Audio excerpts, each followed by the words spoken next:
ये लुसेंट का मैथमेटिक्स है, सिंपल इंटरेस्ट पार्ट 11। तो क्वेश्चन नंबर 17 है और मुख्य रूप से कंपटीशन के लिए है, चाहे बच्चा का कंपटीशन हो या आफ्टर ग्रेजुएशन मैट्रिकुलेशन आईएससी के बाद का कंपटीशन हो, तो इन सबों के लिए है।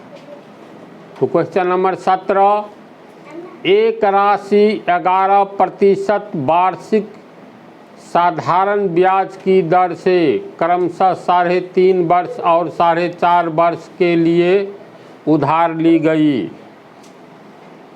प्रश्न में है एक राशि दी हुई नहीं है, राशि ब्याज का दर है 11.5% वार्षिक ब्याज की दर से 3.5 वर्ष और 4.5 वर्ष के लिए उधार ली गई।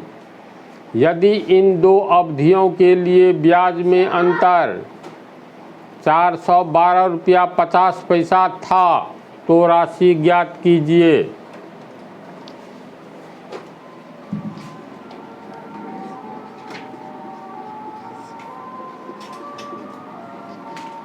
राशि क्वेश्चन नंबर 11 है। 17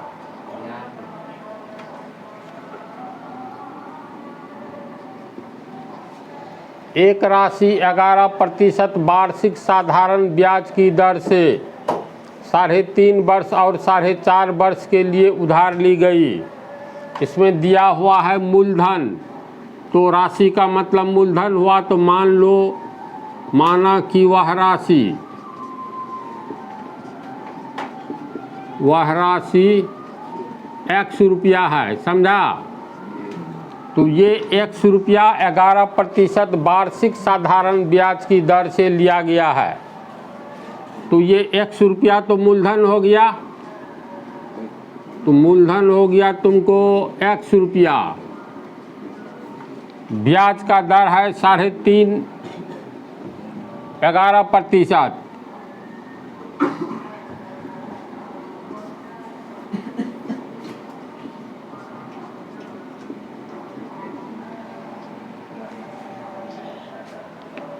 ये क्रमशः 3.5 वर्ष और 4.5 वर्ष के लिए उधार ली गई। कहने का अर्थ है ये मूलधन x रुपया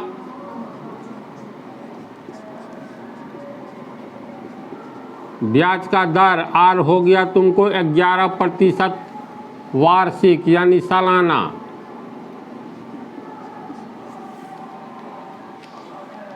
इसमें है दो रूप से लिया गया, पहला लिया गया 3.5 वर्ष के लिए और यही राशि फिर लिया गया 4.5 वर्ष के लिए। ब्याज का दर 11% ही है, तो समय यानी टाइम ये दिया है जब 3.5 वर्ष के लिए लिया गया हो, 3.1/2 यानी 3 दूनी 6 7/2 वर्ष।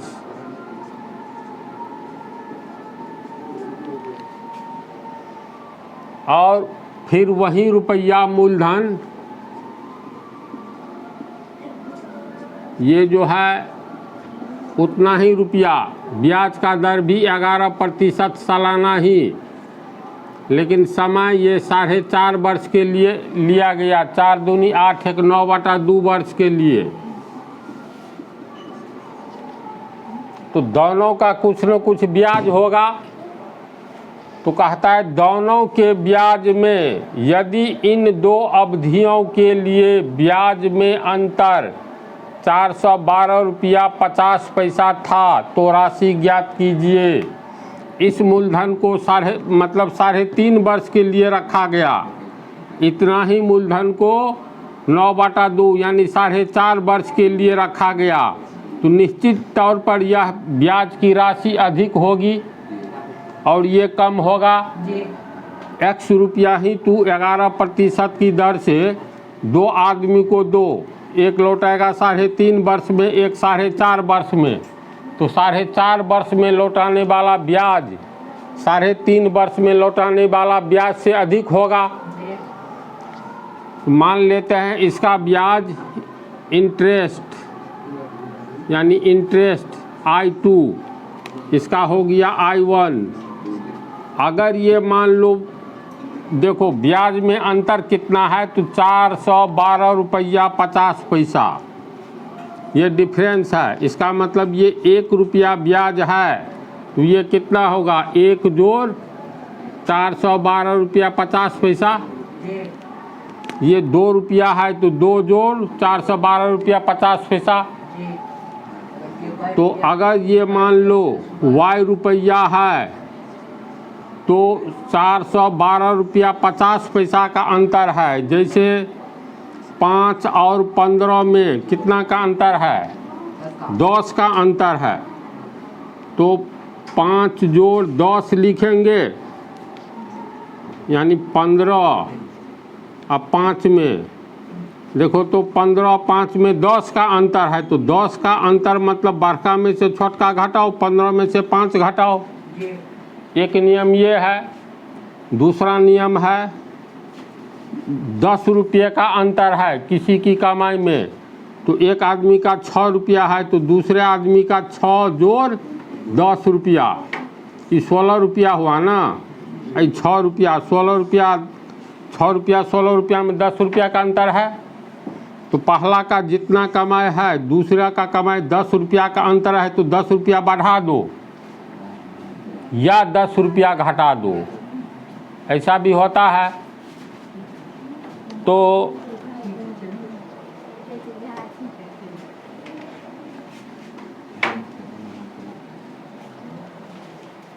पहला का y रुपया है, दूसरा ब्याज अधिक है, क्योंकि ये 4.5 साल का ब्याज है, ये 3.5 साल का है, तो ये अधिक है।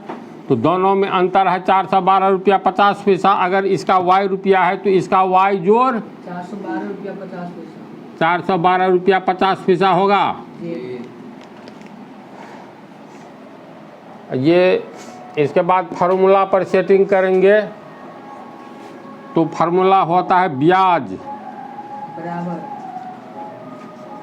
इसका ब्याज I1 माने हैं, इंटरेस्ट को, तो मूलधन गुने समय गुने दर गुने समय गुने दर बटा 100 बटा 100। I1 y रुपया माने है ना, तो y रुपया तो कैलकुलेशन में हट जाएगा। मूलधन x है, समय 7/2 है, दर रेट 11, 100 नीचे में है, तो गुने 1/100 लिख सकते हैं। कटेगा नहीं कटेगा, तो और y बराबर ऊपर वाला गुना कर दो, 7 को 11 से गुना करेंगे 77 x होगा, बटा 2 गुने 100 200, समीकरण 1। समझा? इतना ही मूलधन लगाया गया। फिर 4.5 साल के लिए ब्याज का दर वही है, तो इसका ब्याज हुआ है y प्लस 412 रुपया 50 पैसा। तो इसमें फार्मूला हो गया ब्याज बराबर मूलधन गुने समय गुने दर बटा 100। इसका ब्याज I2 y जोड़ 412 रुपया y जोड़ 412.5, जीरो तो इसे उड़ जाएगा ना, दशमलव के आगे है। मूलधन हो गया x, समय हो गया 9/2, दर हो गया 11 गुने 100 नीचे में है, तो 1/100। ये हो गया तुमको y प्लस 412.5 बराबर, देखो 11 नामे 99, x ऊपर में होगा, नीचे में हो गया 2 गुने 100 यानी 200 होगा जी।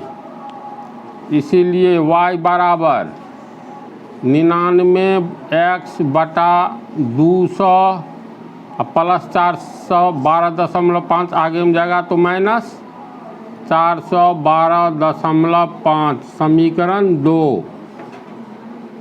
अब समीकरण 1 में देखो y का मान है, समीकरण 2 में भी y का ही मान है, तो 1 और 2 से दोनों मान बराबर होगा।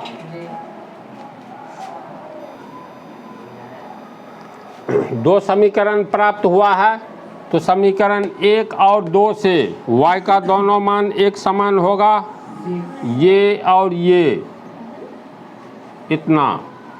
तो लिख सकते हैं समीकरण 1 एवं 2 से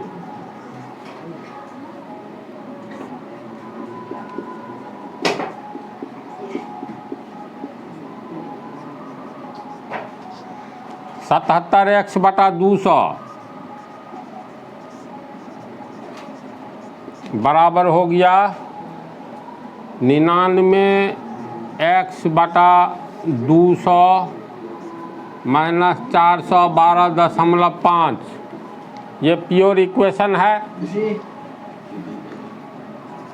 इसको हल करेंगे तो 77 एक्स, इसको इधर लाएंगे, इसको उठाकर इधर लाना है,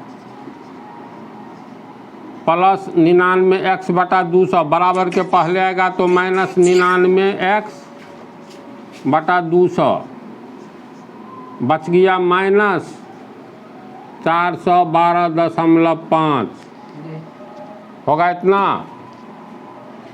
पुनः देखो 200 का लघुत्तम 200 हुआ,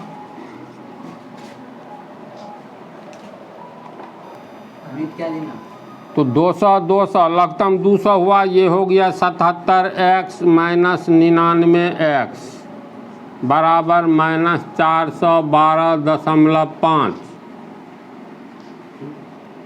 इसको फिर हल करेंगे, बोलो कितना होगा, माइनस 22 एक्स होगा, शंका नहीं ना है, बटा 200 माइनस 412.5। अब इसमें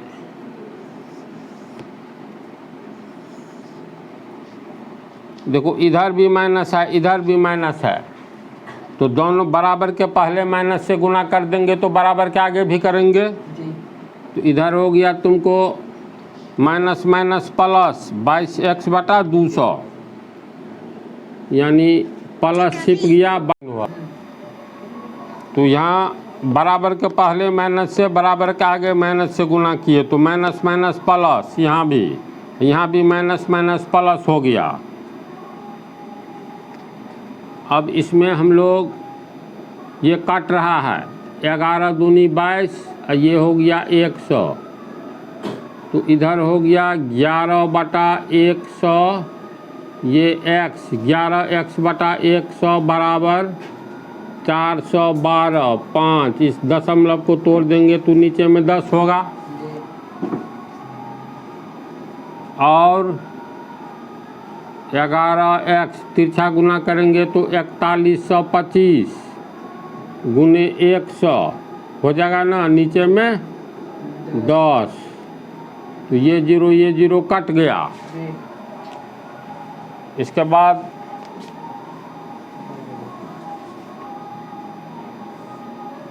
इधर रह गया 11x बराबर 4125 गुने 10, नीचे में ये 1 रह गया, इसीलिए x बराबर 4125 गुने 10 बटा 11 करता है, कट जाएगा 11 33 8 2 11 7 77 5 11 5 55 375 गुने 10, इसलिए x बराबर 375 को 10 से गुना करेंगे तो 3750। माना कि वह राशि x रुपया है, यानी मूलधन x रुपया, तो x का मान कितना निकला 3750, यही हो गया, यही नहीं निकालना है, तो राशि ज्ञात कीजिए।